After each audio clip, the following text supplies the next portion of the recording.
All right, hello everyone. Figured that I would make a couple videos, do some cracker packs. Planning to do these for all the draft sets for Flesh and Blood currently out. So I'm gonna start with Welcome to Rathe and then work through to Monarch.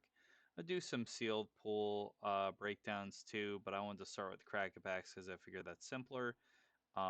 We're currently at Akiba Underground. We're currently running Friday night fab drafts, or we're trying to get more people down to the store to participate in those. And I thought that it might be helpful to break down the sets a little bit and sort of discuss what cards I would first pick out of a pack, why I would do that, and hopefully that'll be helpful for anyone who is interested in drafting in the future. This video and all these videos will be kind of aimed at people who are newer to the game. So I'm not like claiming that this is the pro approach to drafting, or claiming to have the sick tech. I more want to kind of break down sort of what I think are high level ideas about what makes a card good in Fab, why you might want it in your deck, the context in which you draft cards in this game as opposed to, say, Magic the Gathering. So that's the boring disclaimer stuff. So let's get to cracking some packs, looking at some cards. This is Welcome to Wraith.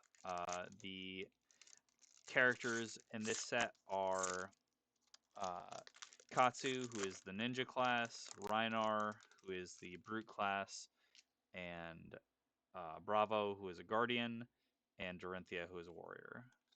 So we got a token. This is just two-sided token.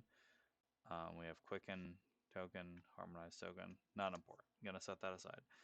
The way these packs are broken down. So first we're gonna have our generics. Those can go into any deck. Although, like colorless cards or artifacts in Magic the Gathering, generics, even if they could go into any deck, there are certain decks that want these cards more than others. Typically speaking, each of these cards goes best in 2 out of the 4 character classes in the format. So this is Demolition Crew. This is a blue version of that.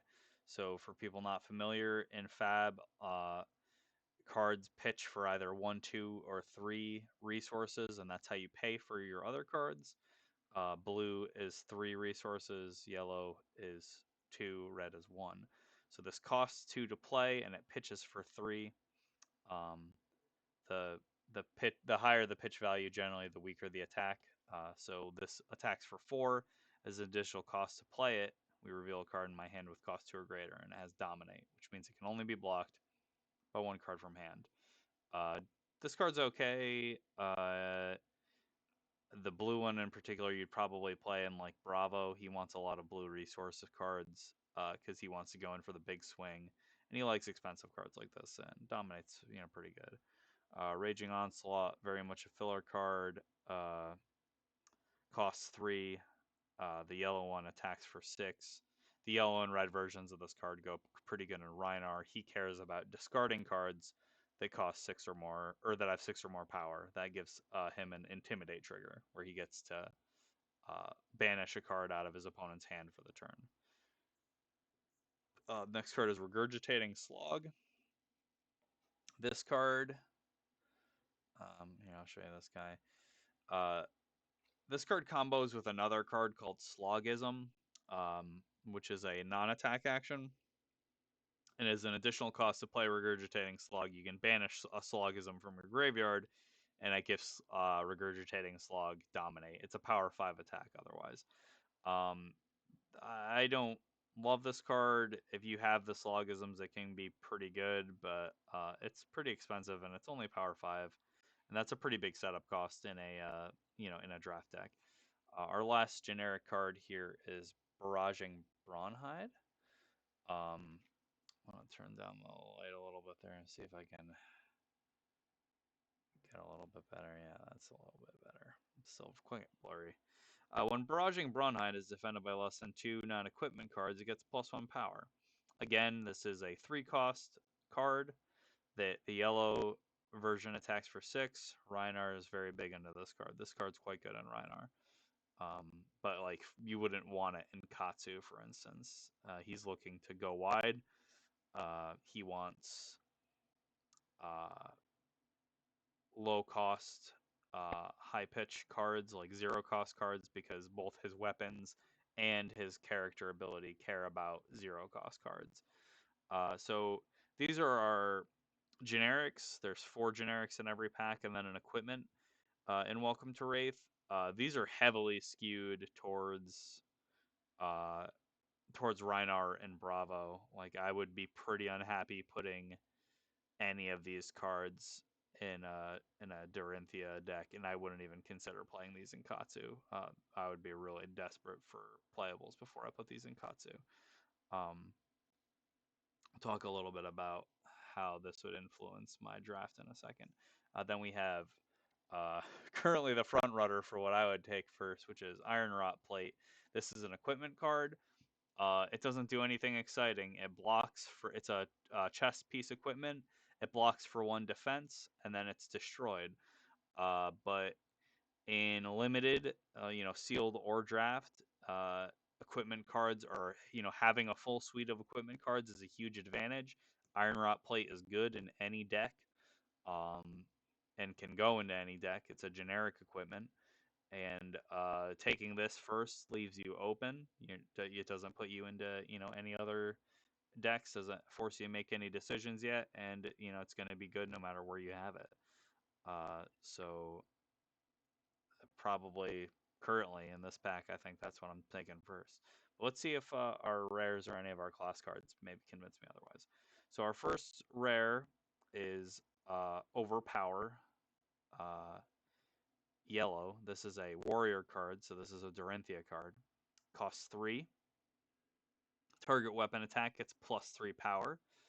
And it has Reprise, which is Dorinthia's keyword in Welcome to Rathe ability. And that's if the defending hero has defended with a card from their hand, this chain link, the attack gets an additional +2.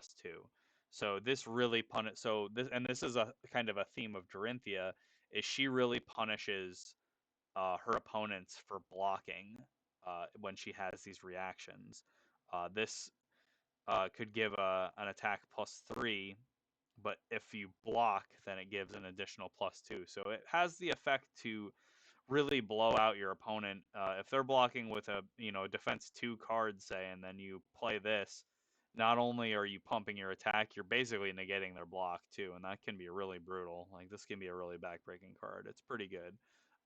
The yellow version is kind of medium because it does cost 3, so we kind of want to just play the red version and get the maximum value, but still very powerful. Um, our second rare is a very good card. This is a card you play in constructed ninja decks, and this version is excellent, especially in draft. This is Flick Flack. This is the blue version. It defends for 2. It's a defense reaction, so you only play it in the reaction step.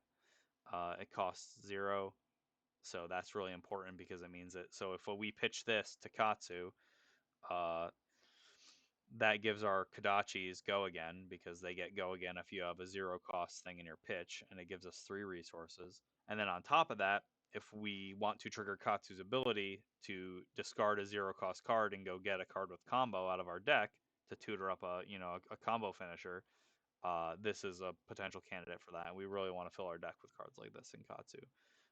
So defense for 2, and then if the next card you defend with this turn is a card with combo, it gets +2 defense. So this is a very, very powerful defense card. And also worth noting, a lot of the time in limited, you won't really have any defense reactions at all, maybe. So having an on-class defense reaction, very powerful. I don't know if this is good enough to put me straight into Katsu on first pick. It's tough. Like, we would either take the Flick Flag, I think, and try and lean into Katsu, or we would take the iron rot plate and basically put the person to the left of us, try to put them into ninja to get us out of the way for maybe another class. So let's take a look at what else we have. Now we have, so it goes, these packs are laid out kind of funny for a Kraken pack, because I think that these three cards are, the highest power probably. The equipment slot and the two rares. It goes generics, equipment, rares. Then we have a foil card, which is Flock of the Feather Walkers. It's a 1-cost yellow attack. Attacks for 4. Is an additional cost to play it. We can reveal a card in our hand with cost 1 or less. We have to do that to play this. And then we create a Quicken token. So again, this is a generic, but you're not putting this really, and you're not probably putting this in Rhinar, and you're definitely not putting it in Bravo. You're most likely going to put this into a Dorinthia deck to kind of bridge the gap, or really and I think that really the only draft deck that you're super happy having this in Welcome to Rathe is probably Ninja, and even then I'm pretty medium on it. It kind of doesn't check all the boxes for anyone. It's looking for a cost 1 or less card, so Bravo doesn't want it. A lot of Rhinar's cards are out there. Dorinthia doesn't really want to play attacks if she can help it, because she wants to set up her sword attacks. And Katsu really wants combo cards and cost 0 cards. So I'm off Flock of the Featherwalkers. The Quicken token, for the record, we have one of those right here.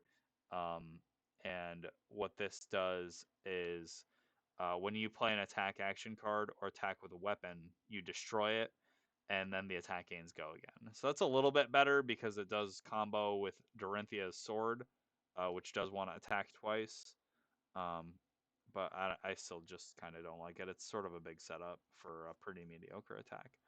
Um, so we have, for the rest of the pack, we have 2 brute cards, 2 guardian cards, 2 ninja cards, and then a warrior card. There's always 2 of 3 of the classes, and then 1 of the last, the 4th class in the pack, because of just the fact that there's only 15 cards in a pack. So I'm going to set these guys aside. These are our generics. This is a foil, but it's also generic. This is an equipment. Here's our rares for consideration. So our 2 brute cards are both very good. These are very strong brute cards. Be very happy to pick them up. We have Wrecker Romp, which is a 2-cost attack, and as an additional cost to play it, we discard a random card. It is power 6. So a few things. It has a discard trigger, which is a good thing in Rhinar. And again, you have to understand that in Fab, at the end of your turn, you draw back up to your hand size.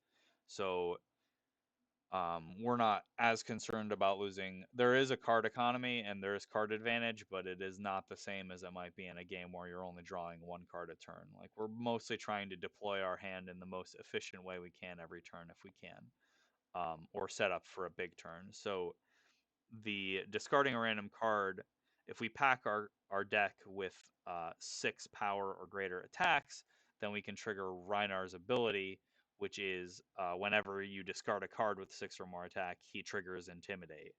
And, if we come in here for 6, uh, discard a power 6 attack or greater attack, trigger Intimidate, hopefully line up some other Intimidate triggers, our opponent ends up having to either not block and take a lot of damage, or block inefficiently, lose some cards they don't want to lose because their hand's been kind of picked apart. The second brute card we have in here kind of also works in that direction, and it is Awakening Bellow. The next brute attack action card you play this turn gets +3 power and Intimidate and go again. So again, this combos really nicely. That's kind of how you want to try and line up your turns, as you want to intimidate multiple times before a single big attack, so your opponent really can't block efficiently. Can actually turn that off. More light seems to be making it worse. I don't know if we can. Is that any better? Not really. I'll have to fix that. I think it's like auto-focusing weird. Anyway, both very good brute cards. Again, I tend to, like in any draft situation, you want to kind of try and stay open until you can figure out where everyone else is going. And so I tend not to, unless there's something pretty strong, I tend not to draft any class cards in the first pack. But let's keep exploring the pack to see if anything can persuade us. The Wrecker Romp is good, but it's a common, and any version of Wrecker Romp is going to be an auto include in a Rhinar deck. So it's not that premium. The Flick Flack is the closest thing I think to putting me in a class here, just because that does everything Katsu wants. And also probably I'm biased because I like Ninja quite a bit. Our Guardian cards are Cartilage Crush, power 6 attack, costs 3. This pitches for 2. If Cartilage Crush deals 4 or more damage to a hero, their first action during their next turn costs an additional resource.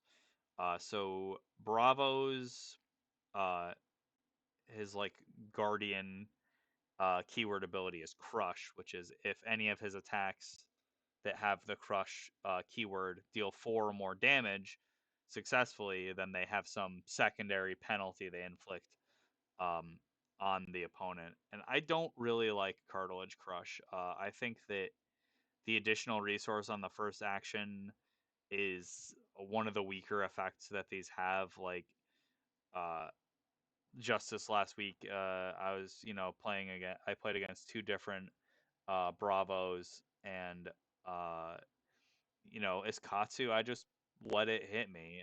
I don't, 1 extra resource isn't that big a deal for someone paying 0 resources for a bunch of their attacks.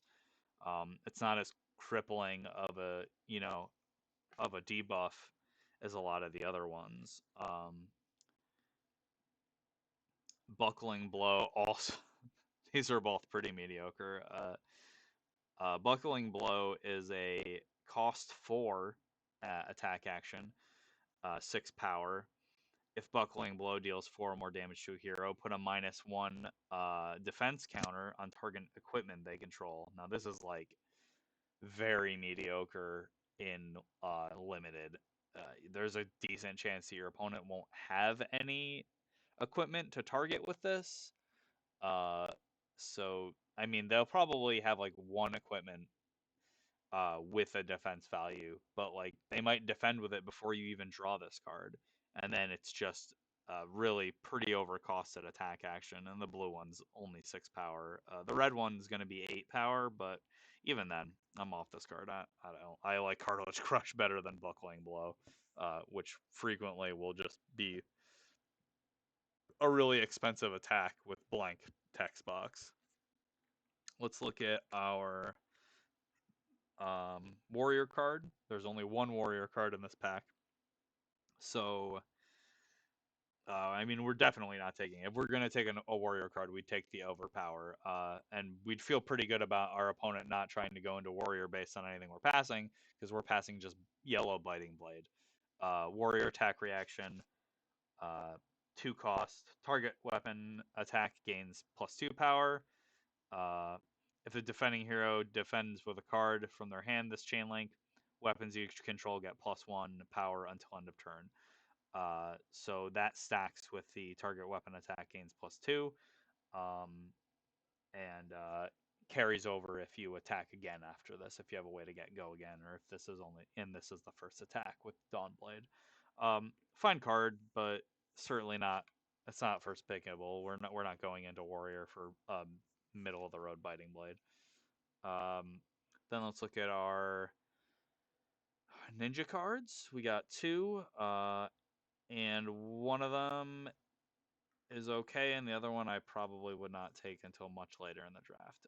So the one that I would be hesitant to take early is Open the Center. This is a 2-cost yellow pitch attack with power 4. It has combo. If head jab was the last attack this combat chain, open the center gains +1 power, go again, and dominate. Open the center is a very respectable attack.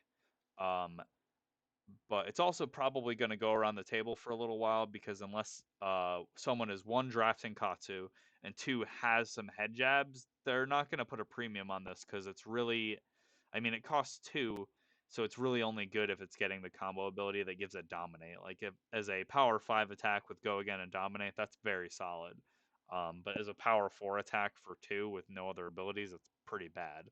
Um, Katsu and Ninja in Welcome to Rathe, there are 3 combo chain lines for cards in this set. One is a punch one is a kick one, and the other one's like a sort of chi energy attack one. And this is the middle card in that 3-card combo.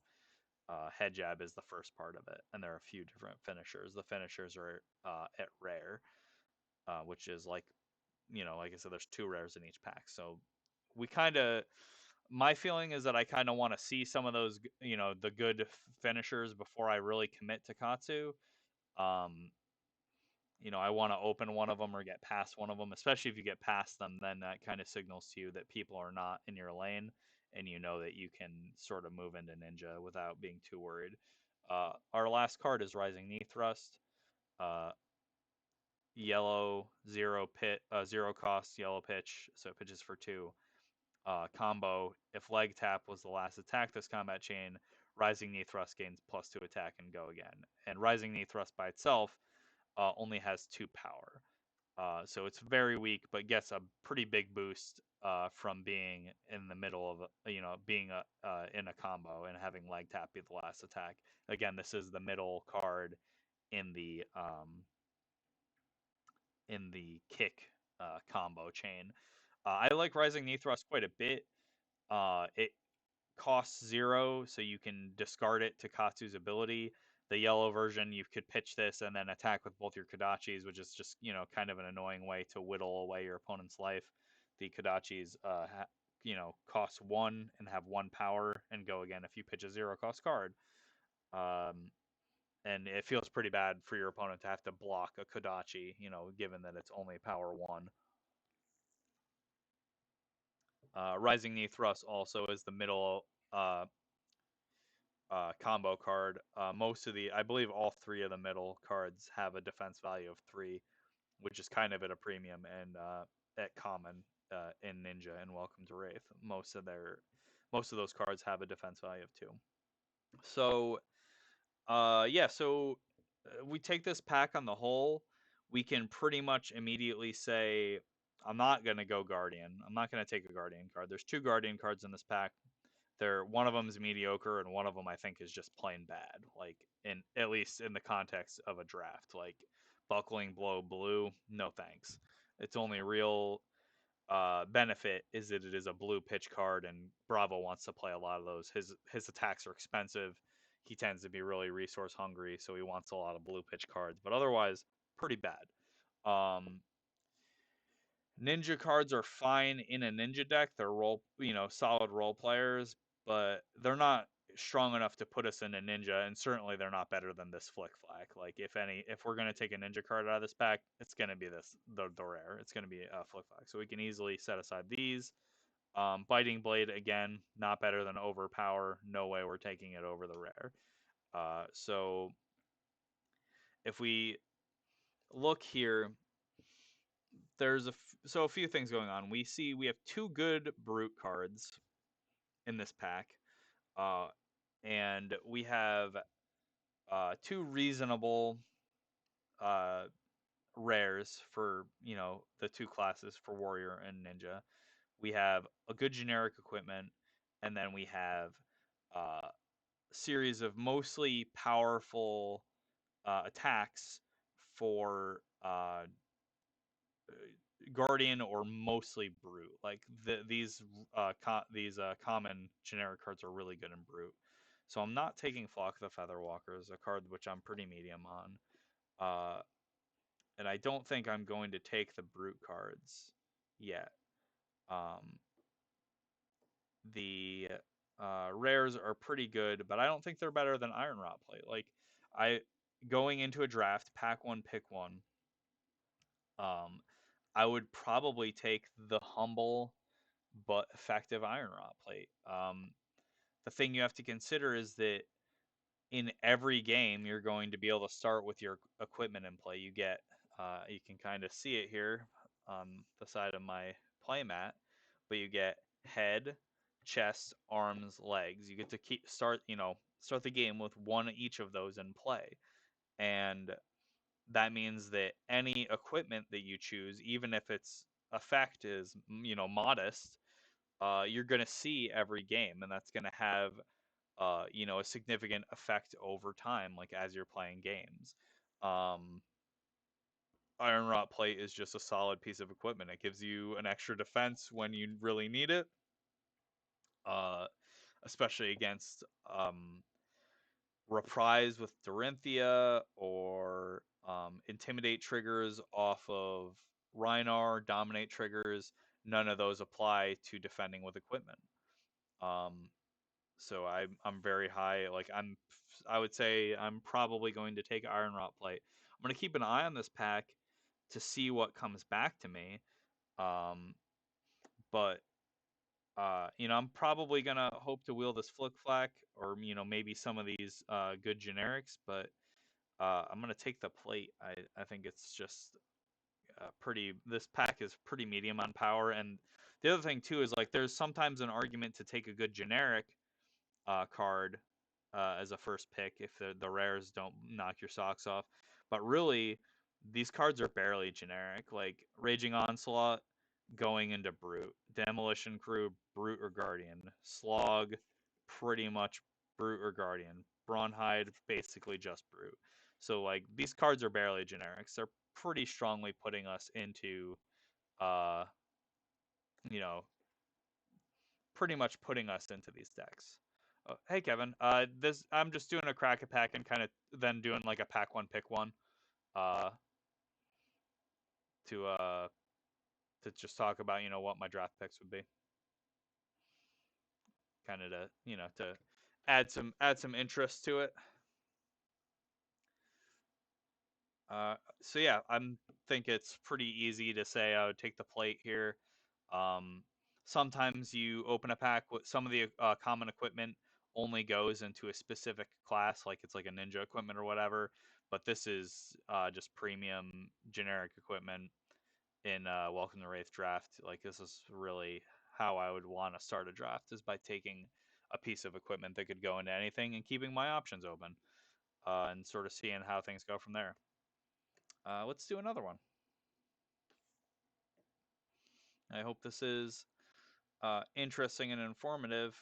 Trying to kind of explain some things, but I'm going to sort of assume that you more or less know the rules, because I think that trying to explain the whole rules of the game will kind of slog down the stream a little bit too much.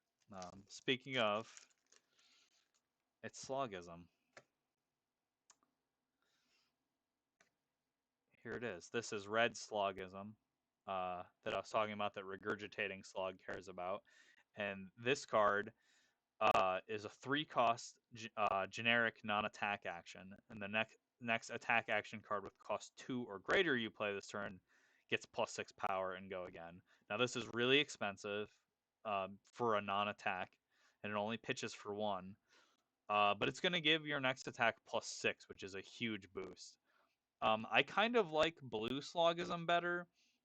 It only gives the attack +4, but it pitches for 3. And like probably we want to put this into, this is going to go into again Rhinar or Bravo, the guys with expensive attacks. So we kind of like to have the resources on hand. But this is on the times when you can play this card and then play an attack, it's going to be a really bad time for your opponent. They're not going to be happy if you can snap off a slogism and then attack them with like a power 5 or 6 attack, and then you're coming in for 12. That's pretty bad. We have Scar for a Scar. This is iconic kind of Ira card, but it's actually a generic.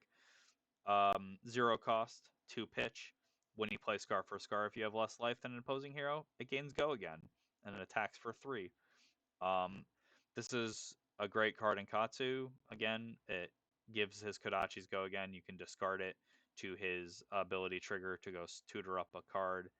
Um, its only real downside is that like a lot of generics, and this is a thing you'll notice about a lot of generic action cards is that um, don't trade a lot on rate for power, but they tend to defend worse, so they tend to block for 2, and that's certainly true of Slogism and Scar for Scar. Both block for 2 instead of sort of the median rate, which is 3, and that's kind of what you're hoping for. Like a defense 3 card is a good defense card, and a defense 2 card is a pretty mediocre one.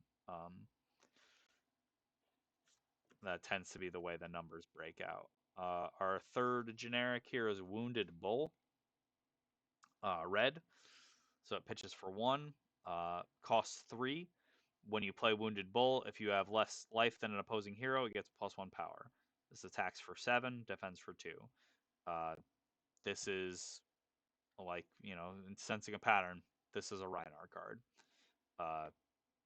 Rhinar discards this by accident, or randomly, he's getting an intimidate trigger. If you're behind, this becomes power 8. That's pretty good as an 8 power attack or a 7 power attack for 3 resources is a good rate.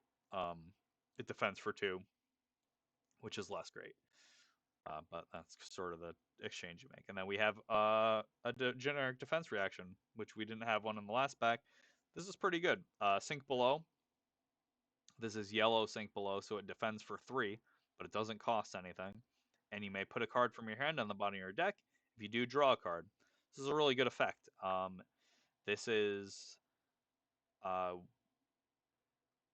believe, the common defense reaction 0 cost cycle in this set. There's a blue one that defends for 2, this one that defends for 3, the red one defends for 4, and that one is really good. But this is pretty tempting the first pick, honestly. This is a good defense reaction. Never really be sad to have it. Katsu loves it for the 0 cost. Everyone else loves it because it's just a good defense card. Our equipment is Barkbone Strapping, which is...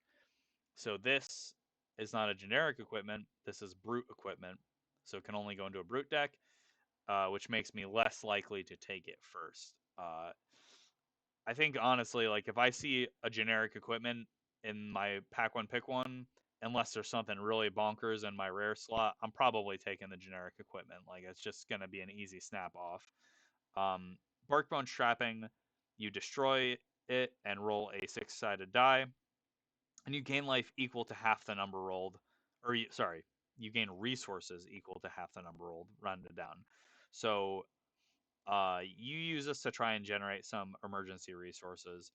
On rate, it's worse than the other generic equipment that can generate you resources.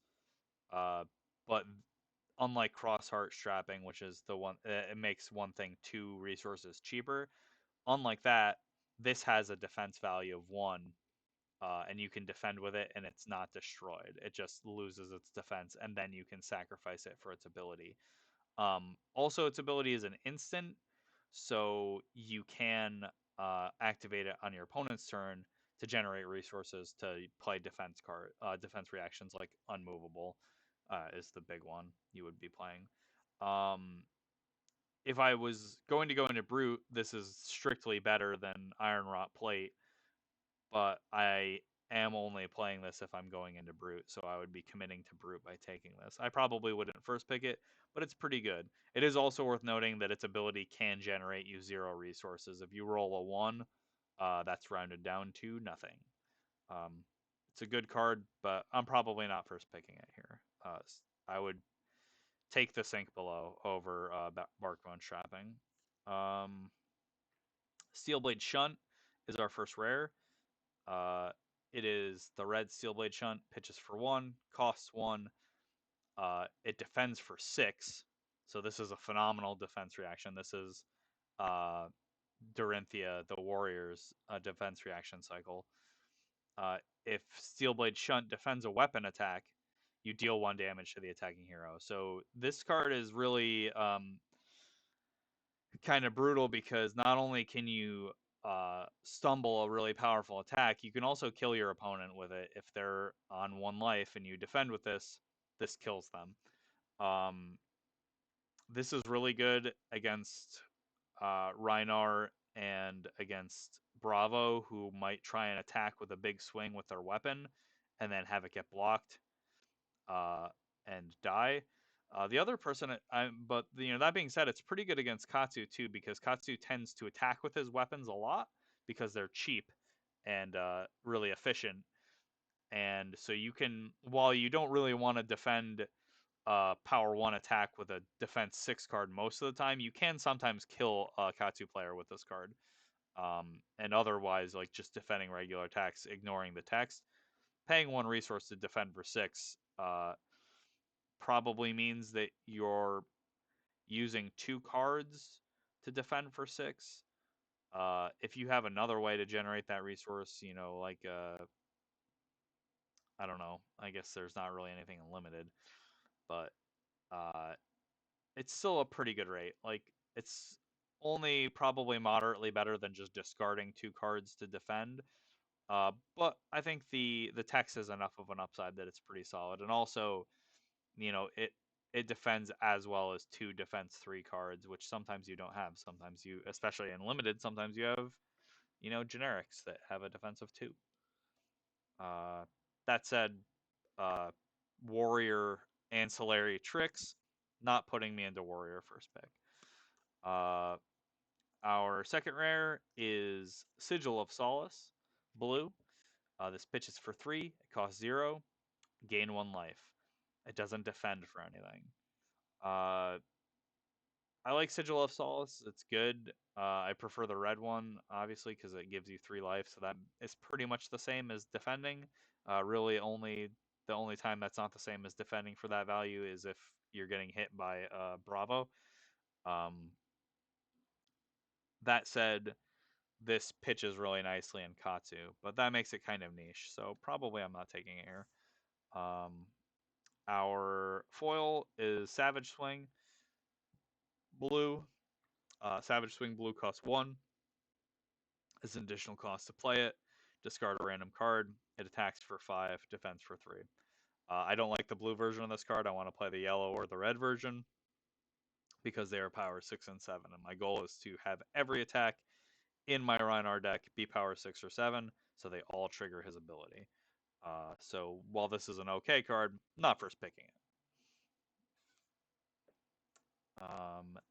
Our brute cards here are Primeval Bellow, cost 0, 3 pitch. As an additional cost to play Primeval Bellow, discard a random card. Your next brute attack this turn gets +3 attack. Go again. So you have to discard a card. The risky thing about this is that if you have, only 1 attack action in your card and then or in your hand, and you're trying to discard something else, you could accidentally discard your attack. But on the bright side, this card says your next brute attack and not attack action card. So you can play Primeval Bellow, discard a power 6 attack to intimidate, and then attack with Reinar's Club, which 1 would still get the Intimidate trigger, 2 it would get the +3 power, and Reinar's Club gets an additional +1 power every time you discard a card with 6 or more attack. So that would be still a pretty big. You'd be attacking for 8 there, which is pretty good and intimidating. So I like Primeval Bellow quite a bit. I'd probably play this blue version and be pretty happy about it. Don't think I'd first pick it, but pretty happy about it. Smash Instinct, I like this card a lot. This is a 3 cost, 2 pitch, power 6 attack. It intimidates when you play it. So you don't have to even mess around with discarding a card. You're just intimidating for sure. This is what we're like when you're playing Reinar. This is what it's about right here. Is like attack, intimidate. Great.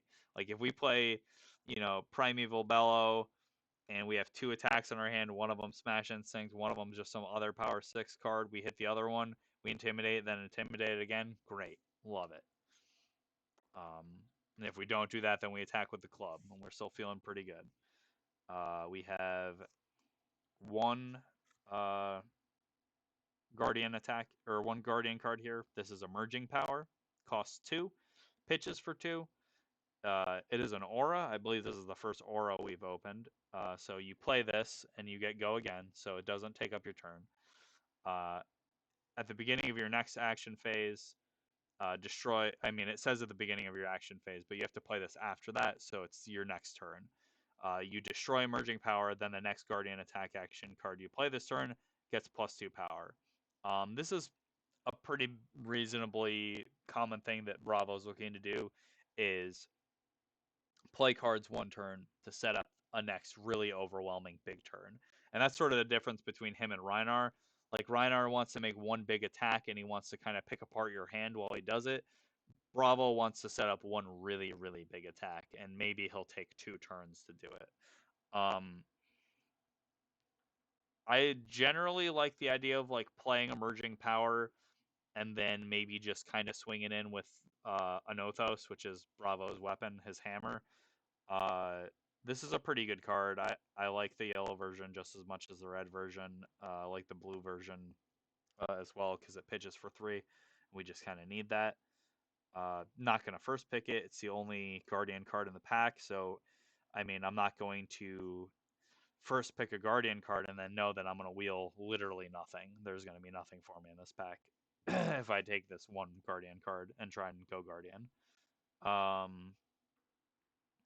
Our warrior cards are Sharpened Steel, a 0 cost, red, so it pitches for 1, non-attack action. My next weapon attack this turn gets +3 attack. Go again. It's fine. Not exciting. Doesn't cost anything to play, but doesn't do anything other than pump the attack. Doesn't have any reprise trigger. It's fine. I'm not first picking it. Nature's Path Pilgrimage. Your next weapon attack this turn gets +1 attack, and if this hits and you have no cards in your arsenal, reveal the top card of your deck. If it's an action card, put it face down in your arsenal. Go again. Yeah, I mean, this is a filler card, I think. Like, it's fine. You're probably going to hit an action card because a lot of your cards are actions, but you have a better than average chance in Warrior of hitting an attack reaction instead, and that stinks. And the actual effect of this card is quite weak. So if you're not getting the card into your arsenal, you're not really getting a card's worth of effect off of, especially the blue version of this card. So I'm not first picking that for sure. Our ninja cards, we have Red Head Jab, and I talked about that in the last pack. This is the beginning of the punch combo stream. It's a power 3 attack with go again. It costs 0. And this one pitches for 1, defends for 2. Pretty good. I tend to like the kick chain a little bit better. I think that in draft, the kick chain's probably the best one, especially if you can get a couple blackout kicks. But head jab, if you can't get the rares, like if you're short on rare finishers, the punch chain has a good middle. Like open the center is a pretty solid middle combo card. As I mentioned, the red version of that is going to attack for 6 with dominate, which is pretty good. And quite high for ninja on average. Then our last card is the first card of the third, the like chi attack ninja chain, and that's Surging Strike. Costs 2. This is the yellow version. It pitches for 2. Has go again, attacks for 4. Powerful go again attack, but it's expensive. It costs 2. So if we take this pack on the whole, emerging power straight out, we're not going to do that because again, the generics don't super lend themselves a ton to Guardian necessarily. Wounded Bull's pretty good. Slogism probably fine, but we're not like hot for those cards. So if we take Emerging Power, we're signing ourselves up to wheel a pack that has basically nothing for us. Don't want to do that. Sharpened Steel, Nature's Path, Pilgrimage, unexciting. Steelblade Shunt, probably not first picking this. There are instances where that could win you the game, but they're pretty specific. Sigil of Solace, maybe. This card's a generic. It doesn't defend though, and really, very, very mild effect. Don't know that I'd want to first pick it. Barkbone Strapping, powerful, but does lock us into Brute. There are 3 Brute cards in this pack, that said, because one of the foils is, or the foil in the pack is a Brute card. And Wounded Bull, and Slogism, realistically, all play pretty good in Brute. Scar for Scar is a fine card, but we're not going to first pick the yellow one. Sigil of Solace, I'm going to take off the table here too. The ninja cards, again, they're okay, but they're not going to be tough to get your hands on. So probably I'm not first picking these Brute cards. I mean, if I'm going to go Brute, then I'm going to take Barkbone Strapping. But I like that they're all in the pack, and then, the chances. So if we look at this pack, we have Sink Below, which is a very good card. Tempted to take this first by itself. And then we have Wounded Bull, Slogism, Savage Swing, Primeval Bellow, Smash Instinct. These are all cards that I'd feel pretty good about putting into a Brute deck. Savage Swing Blue, like I said, I'm kind of medium on because it's only Power 5, but still a Brute card. So if we took Barkbone Strapping here, which, as I established, is in the Brute deck, it is strictly better than the card that we first picked in Pack 1. It is exactly the same in a Brute deck as Iron Rot Plate, only it has an extra ability. So if we take this Barkbone Strapping, then we have 1, 2, 3, 4, 5, 6 cards in this pack that could come around back to us, and we'd be happy to take them. So while I wouldn't, by default, take a class equipment in this pack, I feel pretty good about taking Barkbone Strapping, say, let's see if we can go Brute, and we have a pretty reasonable chance of wheeling a Brute card that we're excited about, or at least, a generic that goes into our deck that we feel pretty good about. These all are looking pretty good. These are nice role players. These are good attacks. This is a fine defense reaction card that can go anywhere. So I'm going to take the, I'm going to take the equipment again here. I just think that we have the pretty high chance of wheeling some Brute stuff, and that sort of pushes me over the line of not taking Sink Below and instead going for where the power is, and we're going to take Barkbone Strapping. That wouldn't always be the case, again, like if it was more like with the Guardian, if we had the same density of Brute cards as we have Guardian cards in this pack, 1, I'd feel a lot less good about taking the Barkbone Strapping, but we're going to wheel something, like almost certainly. So Strapping it is. Let's do one more pack. I have a 3rd pack of Welcome Rathe here. See if we can open something that's exciting enough to make me not take the equipment. No promises, though. I'm pretty inclined towards it. All right, so we have Dawnblade and Quicken Token. Get out of here. All right, so our commons are Regurgitating Slog Red. That's a power 6 to attack. Defense for 2. Exile Slogism from your graveyard to give it Dominate. Fine Brute card. Barraging Brawnhide Blue. I like this a lot less than the yellow one because it's only power 5, so it doesn't trigger Intimidate if Reiner discards it. Still not the worst card in the world. We have Nimblism Blue. The next attack action card with cost 1 or less you play this turn gets +1 attack. Go again. So just like Regurgitating Slog goes with Slogism, Nimblism goes with an attack called Nimble Strike, where if you play Nimble Strike, you can get a Nimblism exiled from your graveyard, and it gives Nimbleism go again. I don't like Nimbleism. I don't think it's good enough to put in a deck. It's pretty narrow in terms of what it does, and it's a conditionally targeting pump generic attack action that even the red one is giving you +3. That's just not really what I want to be doing. And unless you have Nimble Strike, that's all it's doing. And Nimble Strike's kind of a mediocre attack anyway, so like I am sort of hoping I don't have to put it in my deck, so I'm certainly not first picking this. We have red Scar for a Scar. When you play Scar for a Scar, if you have less life than an exposed hero again, it gains go again.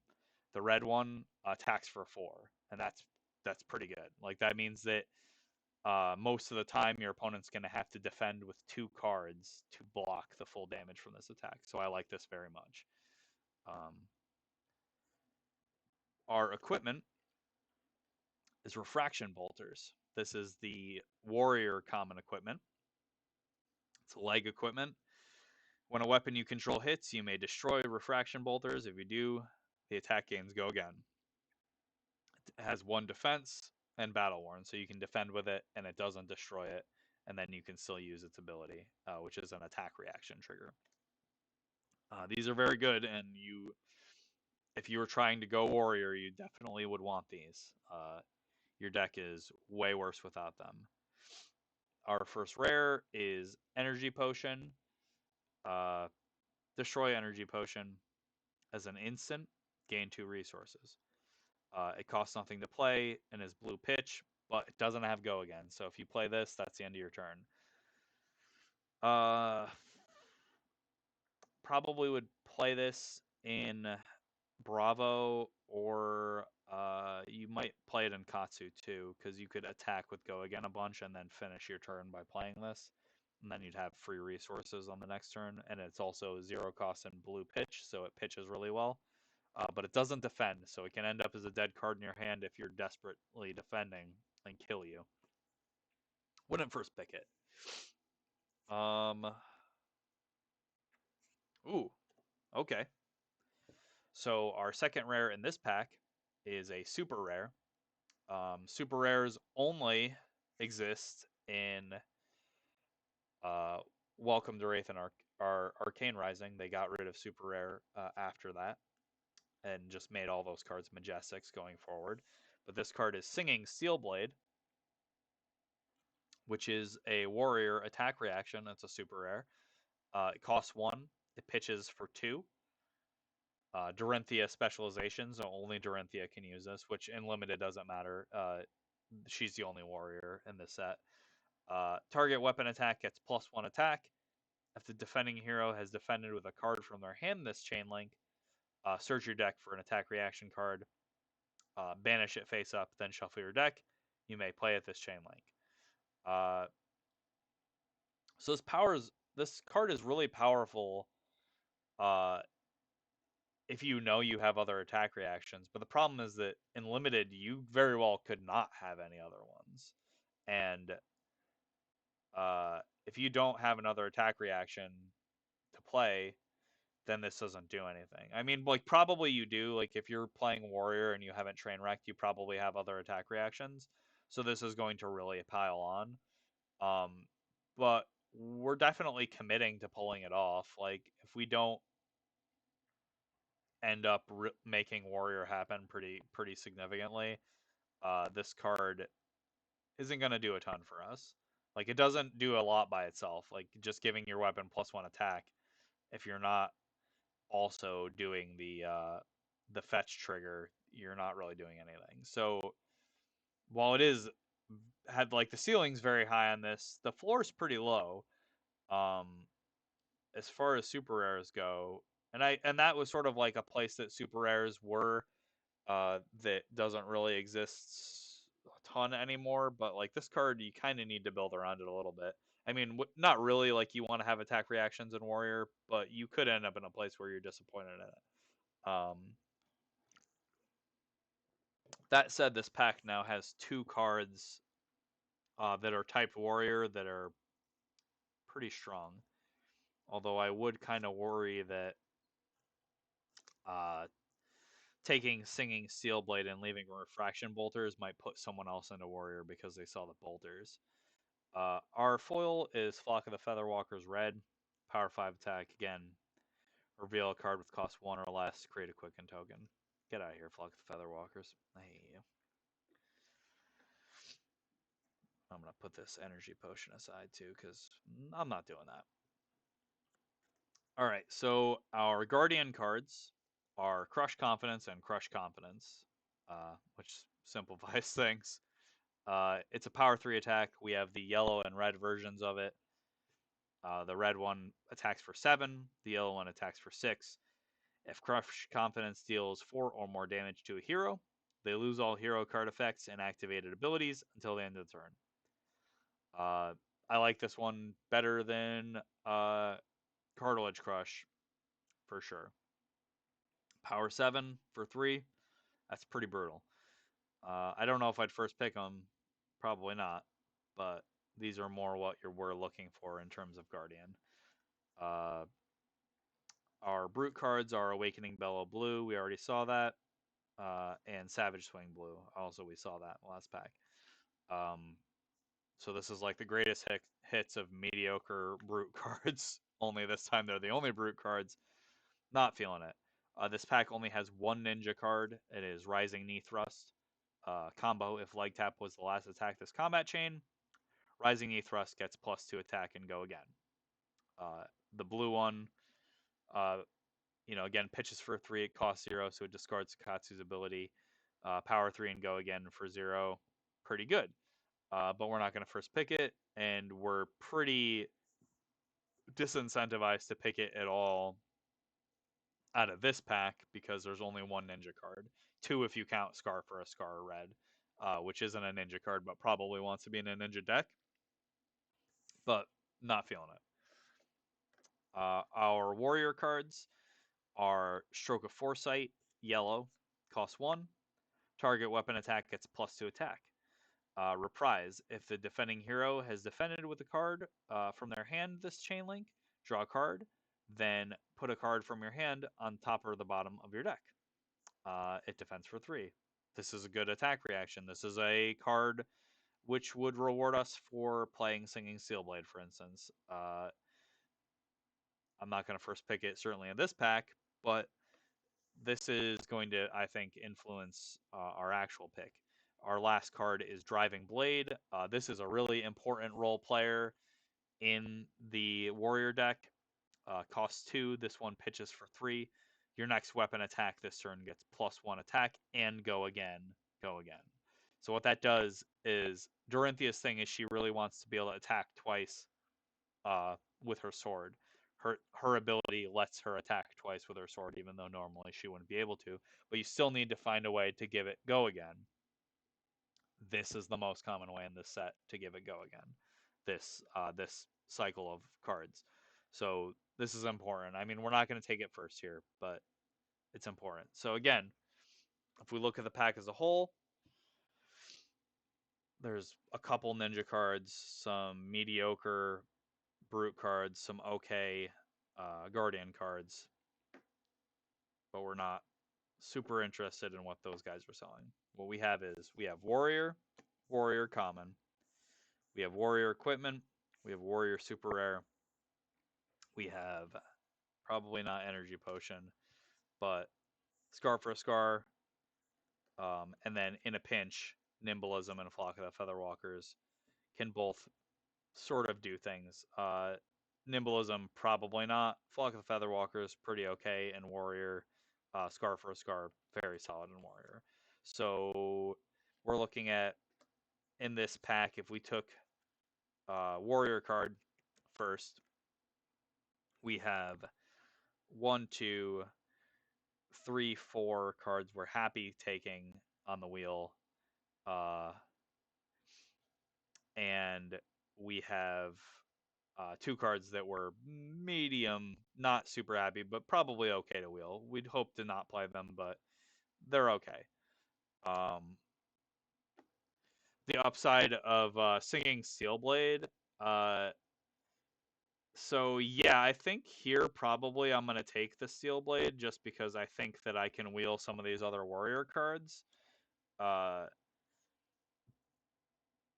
but I'm tempted to take the Refraction Bolters. The problem is that like if I'm thinking about it realistically, if I take Refraction Bolters and I pass Singing Steelblade, probably someone's going to take the Singing Steelblade and try and make Warrior happen. I feel like I have a better and that's like something you always have to think about when you're taking draft, cards in a draft is, well, what kind of signal am I sending, and what will the cards I leave in the pack influence other people around me to do? The people to my left or right. Uh, Depending on the pack. In this case, the person to my left. Like if I take the bolters and I pass them this, they're probably going to take the Singing Steel Blade unless they've like taken a really strong class card. Like let's pretend it was the guy to my left was me in pack one, and I took this Iron Rot plate, so I'm wide open, and then I get past Warrior Super Rare. It's like I'm gonna take the Warrior Super Rare probably out of this pack. Like the rest of this pack is not calling to me. Scar for a Scar is decent, but I'm probably gonna take the Super Rare. And now the guy to my left is cutting me. Um, if I take Singing Steel Blade, I pass instead this configuration. Now, me personally, I'm a lot closer to take the Scar for a Scar here than the Refraction Bolters. The Refraction Bolters are really powerful, and I have Iron Rot Plate, but I don't know. Like if I see three Warrior cards, I think I'm more, and one of them's a generic. Basically, I'm more inclined to, I think, take the Scar here. I think there's still a chance that the person to your left takes the bolters and tries to go warrior, but probably a lot lower than if you left them the super rare. Um,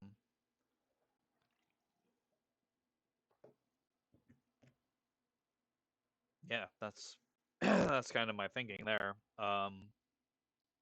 I think there's a real argument to be made for any of these three cards, for Scar, Bolters, or Steelblade. But I would probably take Singing Steelblade here and not expect to wheel the Refraction Bolters in an 8-person draft, but hope to pick them up somewhere else on the draft. There's going to be enough equipment open that if I first pick this, I have a decent chance to still pick the Bolters up before the end of the draft. Uh, and probably I'm not going to see another Singing Steel Blade, though. So, yeah, I think the kind of the overarching here is that frequently equipment will call to you as a first pick unless you see a pretty strong higher rarity card. Just because again the efficacy and utility of a card that you're going to see every game is pretty considerable, and maybe I wouldn't always first pick a class specific equipment, but in that particular pack, I felt there was a lot of brute cards in that pack and generics that go good in brute. So you're just kind of in a good place. You take a brute equipment that's really strong. Uh, Maybe you end up getting cut out of brute, but probably not. Like you probably see enough cards to do it, and certainly that pack's going to send you back something good. Um, and that's really what you're going to see too. Sort of what I was talking about there is even in the case of generics, frequently the generics will go well in 2 decks, okay in 3 decks, and really good in one of them. In terms of class, like even though they're generic, they really want to go particular places, and there's a place usually where they are best. Uh, put the Seal Blade over here. Yeah, so some thoughts about drafting. Sort of one of the neat things about drafting Fab is that you can kind of set yourself up with cards that you're going to play. In the case of equipment, you're going to see those. You draft a decent equipment, you're going to definitely get to play with it because it's going to start the game and play.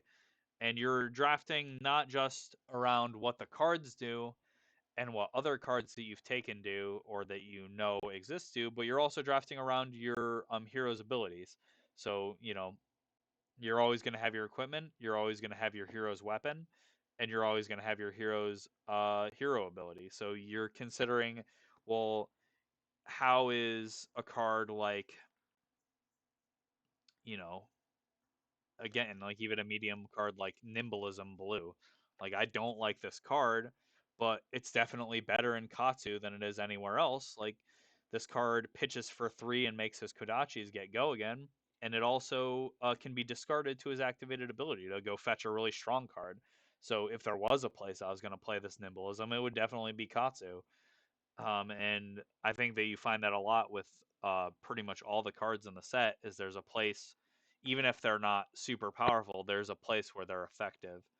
Um, there's a situation where you can feel at least okay about them being in your deck. Um, let's what the hell? I'm streaming. Let's do one more pack. And then next time I stream, I'll probably do a sealed breakdown. But I didn't want this stream to be too long, so I'll just do one more pack and then call it good. I was considering doing the sealed breakdown now, but that would take a really long time, and I've already been streaming for like almost an hour. All right, we got Anothos and Quicken. Anothos is Bravo's hammer. Once per turn action, pay 3 resources and attack. It attacks for 4, but while you have 2 or more cards with cost 3 or greater in your pitch zone, it becomes an attack 6. So again, Bravo's looking to pitch expensive cards that are blue. Our generics are Wounded Bull Red, which we just saw, power 7, cost 3, Great and Rhinar, um, OK and Guardian and Bravo. Wounding Blow. This is a cost 0 attack, pitches for yellow, attacks for 3. It has no other, and defense for 3. It has no other abilities. It does not get more mediocre than this. Yeah, exactly. You can really set your watch around your equipment because you're always going to have it. Yeah, Wounding Blow is the most unexciting card probably in this set. It doesn't do anything interesting. It doesn't attack for very much. It doesn't have Go Again. Consider this compared to Scar for a Scar, which some of the time will attack for this 3 but have Go Again. And this is just never doing that. It blocks for 3, but man, I'm sure hoping I'm not going to be playing Wounding Blow in my deck. We have Red Demolition Crew, power 2. Reveal a card in your hand with 2 costs or greater, then it gains Dominate, power 6. This is the version of this card that I want to put in Rhinar if I'm putting any version of it in my deck, because it triggers his Intimidate ability. And then Nimble Strike, which we were talking about. Cost 1. This one's the red one, so it pitches for 1. As an additional cost to play it. You can banish Nimblism from your graveyard. If you do, it gets +1 and Go Again, which makes it a power 5 attack with Go Again.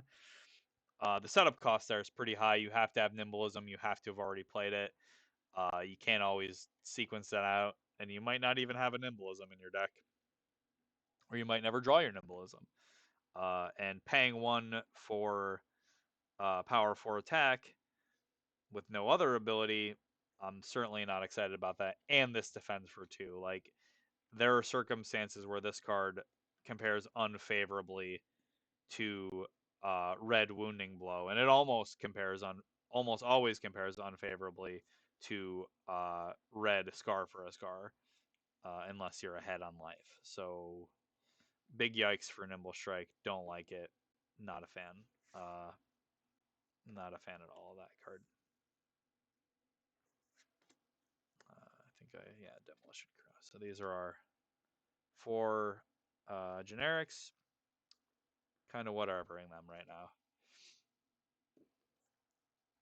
now. Pretty much like Wounded Bull and Demolition Crew are both good brute cards, but we're not first picking them probably.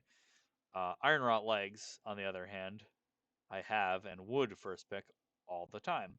Again, Generic equipment, defense for 1. Not flashy, but golly gee, sure would like to have a defense for 1 all the time in my leg slot. Seems great. And it is worth noting that the different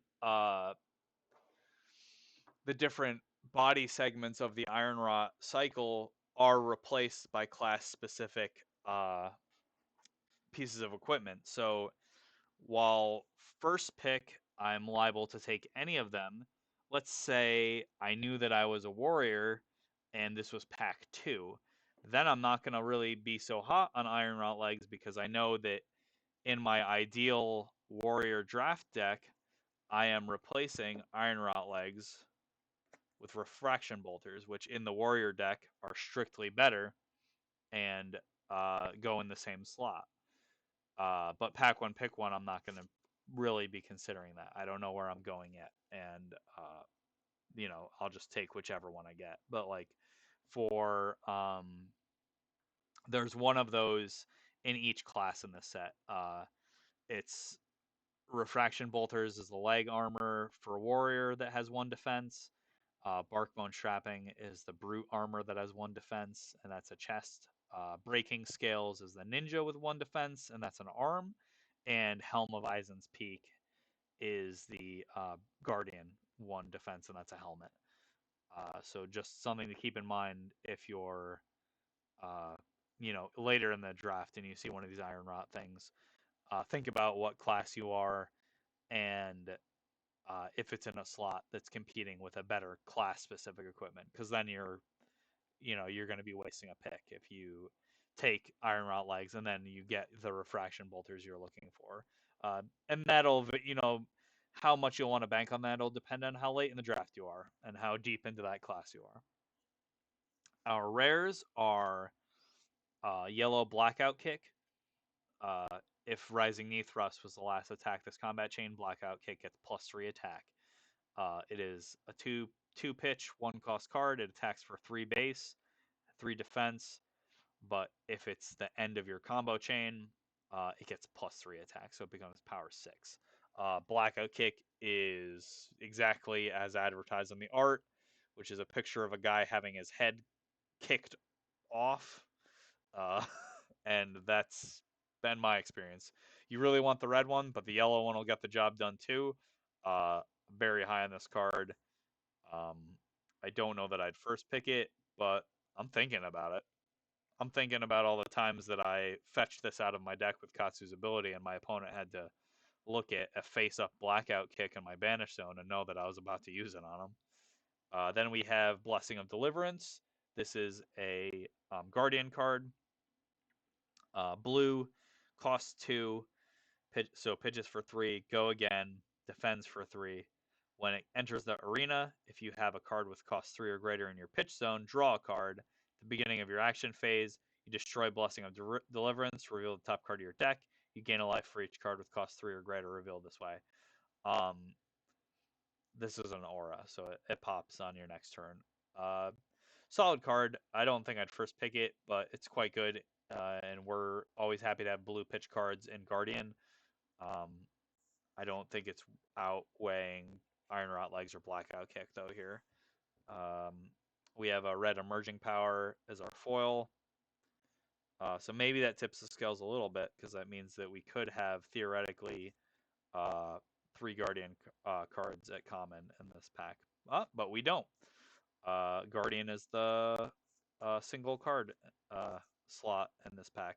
So we have Debilitate, blue, is our other Guardian card. It costs 4 resources, pitches for 3. It's a power 6 attack, defends for 3 with Crush. If Debilitate deals 4 or more damage to a hero, their first attack during their next turn has -2 attack. This is one of the Crush attacks that I like better. It's quite good against 3 of the 4 heroes. It's good against Bravo. It's good against Reinar. It's good against Duranthia. It's pretty bad against Katsu, because he's just going to Kodachi for 0 and then attack you like in his regular sequence. Like, you're not really gonna cost him a lot of equity. But that's kind of, but you have to kind of accept that Katsu's kind of a bad matchup for Bravo to begin with, especially in limited. So you're already kind of just not really in a great spot. So I'd still definitely play the debilitate. I wouldn't first pick it though. Then we have just Reinhar's just shouting nonstop in this pack. He's Awakening Bellow and Primeval Bellow, both of which we've been over. I like Primeval Bellow better. Awakening Bellow is fine, but Primeval Bellow works on your club. It still might get you an Intimidate trigger. It costs 0. Probably not going to first pick either. But then we have 2 Nature's Path pilgrimages of different pitches. A lot of that going around in this pack. So we have red and blue Nature's Path pilgrimage. I'm more inclined to play the red one than the blue one, but I'm not excited to take either first. Then our ninja attacks are head jab, red, 3 power attack, go again, cost 0, and surging strike, blue, 2 power attack, pitches for 3, attacks for 3. This is pretty tough here, I would say. Nature's Path pilgrimage, as we've discussed, I'm not excited about. So we're off warrior, I would say, in this pack. We have blessing, emerging power, and debilitate and guardian, and we would feel okay about playing demolition crew and okay about playing wounded bull and guardian. So we have 1, 2, 3, 4, 5, 6 guardian cards. Nimble strike and wounding bull I just kind of don't want in my deck, so I'm gonna put those right over here. We're not gonna consider them anymore. So we have 5 reasonable guardian cards. We have and then the Iron Rot legs. We have 4 reasonable brute cards in the Iron Rot legs, and we have 3 reasonable ninja cards and the Iron Rot legs. And the ninja card in particular, this rare, I would put a premium on. So we have fewer ninja cards in the pack, but I very much like Blackout Kick. That said, the strongest vibe this pack gives me is Guardian, but not so much so that I'd want to marry myself to a first pick. So again, give me these rusty Greaves. I'm going to take these. The ninja cards are like, I think that if this pack showed me Blackout Kick and then like a leg tap or a rising knee thrust in one of these slots, I would be a lot more inclined to take the Blackout Kick, knowing that I'd wheel another part of the combo right in the same pack. But barring that, and with good Guardian cards and a high density of Guardian cards, I would say. But again, nothing blowing me away. And I know also, again, like because I know the Guardian's class specific common equipment is a helmet, so I know it's not going to negate my Iron Rot legs if I decide to go Guardian and I get past the Helmaveisen's peak. So I'm going to take the legs, keep myself open to the idea of Guardian because I have a pretty good chance of getting past back some Guardian stuff on the wheel, and probably also keep myself open to the idea of Ninja. Realistically, we're open to the idea of anything, but we try and remember what was in our first pack, and we know that with these 5 cards coming back around, there's a good chance that someone's not going to take one of these cards in the next 7 picks. Because they're not necessarily the next best 5 cards. They're just all going into the same deck. Or they all could go into the same deck. But yeah, hopefully that's instructional and doesn't sound super off base, but I think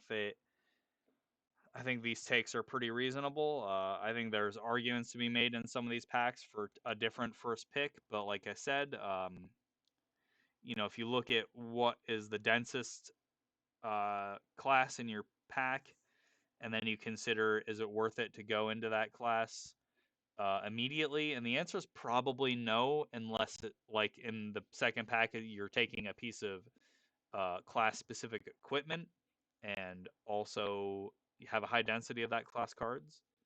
Otherwise, you're probably going to take a generic. It'll be lower power, but it keeps you open. Or you're going to take a generic equipment, and that's going to be really great. You're going to get a lot of value out of it over the course of the tournament, and it'll also leave you open.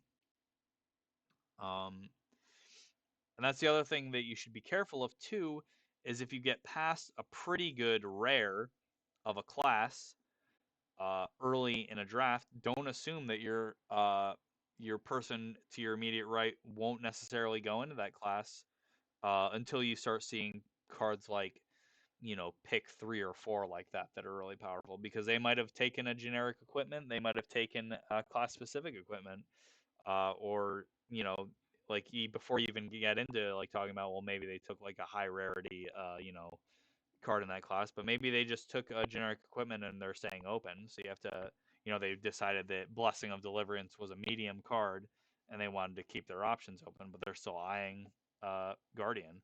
So something to think about. And I mean, you don't want to read too deep into that kind of stuff, but it's good to think about when you're drafting, because it can help you to keep you from train wrecking uh, and ending up with a deck full of cracked baubles. Yeah, so that's going to do it for my stream. Let me know if you enjoyed this, and I'll keep doing them. But I'm gonna probably next do a Welcome to Rathe sealed pool analysis. I'm gonna do a breakdown of that, and then after that, I'll probably move on to Arcane Rising and then Monarch to wrap it up. And I'm hoping to go through all those before we get the announcement for Tales of Aria, the new set that's going to be coming out at the end of August. In the meantime, if this seems interesting to you and sounds like a good time, we are drafting Flesh and Blood every Friday at 6:30 at Akiba Underground. So if you are interested, feel free to stop by, try out a draft, or if you want to learn more about how to play the game. I'm always at the store on Thursday nights and Saturday afternoons and willing to teach people how to play.